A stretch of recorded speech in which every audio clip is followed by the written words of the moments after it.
100 বছরের জন্য স্থায়ী হলো বাংলা চলচ্চিত্রের কিংবদন্তি চিত্রনায়িকা কবরী ম্যাডামের সমাধিস্থল অর্থাৎ কবরস্থান।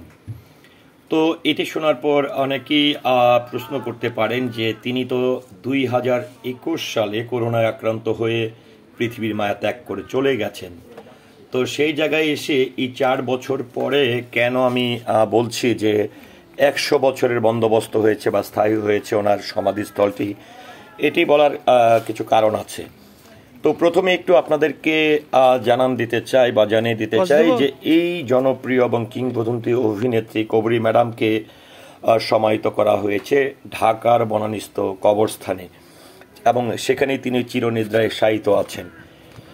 তো এই যে 100 বছরের যে বন্দোবস্ত, এই শব্দটি আমি ব্যবহার করার কারণ হচ্ছে যে 2023 সালে তিনি মারা যাওয়ার 2 বছর পরে আমি এই বনানীস্থ যে কবরস্থানটি রয়েছে যেখানে তাকে সমাহিত করা হয়েছে তার কবরটি সহ এবং অন্যান্য অনেক তারকাদেরকে এখানে সমাহিত করা হয়েছে, সেই কবর জিয়ারত করতে যাই। যাওয়ার প্রেক্ষিতে আমি প্রথমবার যখন আসলে এই কবর জিয়ারত করতে যাই তখন যে আমার মনটা অনেক খারাপ হয়ে গিয়েছিল, কারণ বাংলা চলচ্চিত্রের এমন একজন গুণী চিত্রনায়িকা ছিলেন এবং এমন একজন গুণী মানুষ ছিলেন যার সমাধিস্থলটি একদম স্থায়ী হওয়ার কথা ছিল।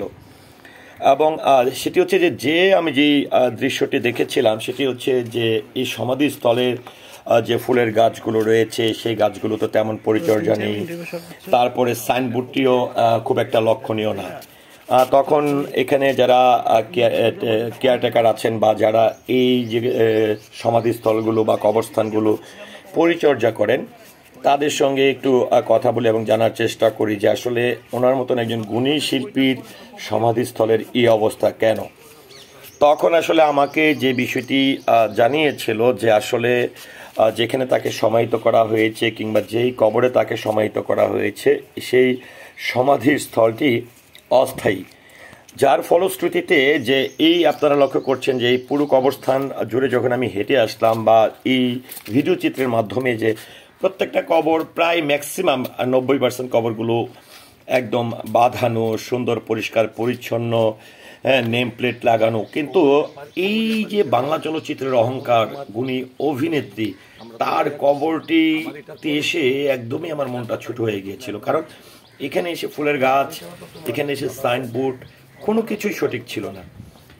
তো এবার আমি গত 27 জুন 2025 আবার 2 বছর পরে আমাদের বাংলা চলচ্চিত্রের আরেকজন গুণী অভিনেত্রী যাকে আমরা প্রায় হারিয়েছি 7-8 মাস আগে, চিত্রনায়িকা অঞ্জনা ম্যাডামের জন্মবার্ষিকী উপলক্ষে আসলে পবিত্র জুম্মাবার গত 27 জুন, তো জুম্মাবারে আমি কবর জিয়ারত করতে যেয়ে আমার মনে হলো আরও যারা আছেন যেরকম বাংলা চলচ্চিত্রের অহংকার নায়করাজ রাজ্জাক সাহেব, তারপরে ওয়াসিম সাহেব, তারপরে অঞ্জনা ম্যাডাম, আমাদের বাংলা চলচ্চিত্রের আরেকজন অহংকার বীর মুক্তিযোদ্ধা চিত্রনায়ক জসিম সাহেব, আমাদের রুজি আফসারি ম্যাডাম, প্রত্যেকের কবরটি সেদিনে আমি জিয়ারত করেছিলাম। তো জিয়ারত করতে এসে যেটি আমি এবং জানতে পেরেছিলাম যে এবার এসে আমি সাইনবোর্ডটি কিন্তু পাইনি। তো সাইনবোর্ডটি না পাওয়ার কারণে আবারও আমি এখানকার যারা পরিচর্যা করেন, কবর দেখাশোনা করেন, তাদেরকে আমি প্রশ্ন করি যে এর আগে তো এসে আমি সাইনবোর্ড তাও পেয়েছিলাম এবং এই 2 বছর পরে এসেও আমার একটু আসলে খুঁজে বের করতে একটু কষ্ট হয়েছে, কারণ এখানে যে সাইনবোর্ডটি ছিল সেই সাইনবোর্ডটিও কিন্তু আমি পাইনি। তখন আসলে এখানকার যারা দায়িত্বে আছেন, যারা পরিচর্যা করেন, বিশেষ করে আমাদের কবরী ম্যাডামের সমাধিস্থলটিও তিনি দেখাশোনা করেন, তার সঙ্গে কথা হওয়ার পর তিনি যে বিষয়টি আমাকে জানিয়েছেন, এখন আপনারা দেখতে পাচ্ছেন যে আমরা যাচ্ছি এবং এখানে যে ভদ্রলোককে আপনারা দাড়িওয়ালা দেখতে পাচ্ছেন যিনি এখানে কবরস্থানে হাত দিয়েছেন সমাধিস্থলে, তিনি আমাদেরকে যেটি জানিয়েছেন যে আসলে ম্যাডামের যে সমাধিস্থলটি এটি আগে অস্থায়ী ছিল এবং সম্প্রতি সময়ে তার ছেলে প্রায় সময় এখানে আসেন কবর জিয়ারত করতে। তার পরিবারের পক্ষ থেকে যেটি জানানো হয়েছে যে এই কবরস্থানটিকে স্থায়ীভাবে 100 বছরের জন্য বন্দোবস্ত করে দেওয়া হয়েছে। তো এই শব্দটি শোনার পরে নিশ্চয়ই আমার যেরকমটা ভালো লাগছে, সারা দেশের যারা কোটি কোটি চলচ্চিত্র প্রেমী আছেন, যারা বিশেষ করে কবরী ম্যাডামকে ভালোবাসেন এবং সকলের কাছে নিশ্চয়ই ভালো লাগছে। তিনি আমাদেরকে হাত দিয়ে দিয়েই দেখাচ্ছেন এবং তিনি এই সমাধিস্থল সম্পর্কে কিছু গুরুত্বপূর্ণ তথ্য তিনি দিয়েছেন। তো সেই জায়গা থেকে অবশ্যই আমি ধন্যবাদ জানাবো কর্তৃপক্ষকে যে তারা আসলে আমাদের এই গুণী শিল্পীকে মূল্যায়ন করেছেন, সম্মান জানিয়েছেন। সেজন্য আমি আমার ব্যক্তিগত জায়গা থেকেও ধন্যবাদ জানাই। আমাদের বাংলাদেশ চলচ্চিত্র শিল্পী সমিতির পক্ষ থেকেও কিন্তু তাদের প্রতি কৃতজ্ঞতা এবং ধন্যবাদ জানাই। আরেকটি বিষয় হচ্ছে যে অনেকের মনে প্রশ্ন জাগতে পারে যে আসলে আমি এই যে কবরস্থানগুলো রয়েছেন বা তারকাদের এই ভিডিওগুলো আমি কেন করছি। তো এটির একটি কারণ হচ্ছে যে আসলে যাদেরকে আমরা হারাচ্ছি বা যারা পৃথিবীর মায়া ত্যাগ করে চলে যাচ্ছে তাদের জায়গার শূন্যতা কিন্তু পূরণ হওয়ার নয় এবং পূরণ হচ্ছেও না। আমরা কিন্তু প্রতিনিয়ত অনেক গুণী শিল্পীদেরকে একের পর এক হারাচ্ছি, কিন্তু তারা আসলে তাদের কাজ, তাদের মেধা, তাদের সবকিছুর মধ্য দিয়ে সারা দেশে অসংখ্য ভক্ত রেখে গেছেন। এবং যেরকমটা আসলে যারা পৃথিবীতে বেঁচে আছেন তাদের সম্পর্কেও কিন্তু ভক্তরা জানতে চায় যে আসলে তারা কেমন আছেন, কোথায় আছেন। কারণ আগের মতন কিন্তু চলচ্চিত্র নির্মাণ হচ্ছে না। অনেক গুণী শিল্পীরাই কিন্তু তাদের বয়সের কারণে তারা কিন্তু পর্দার আড়ালে আছে।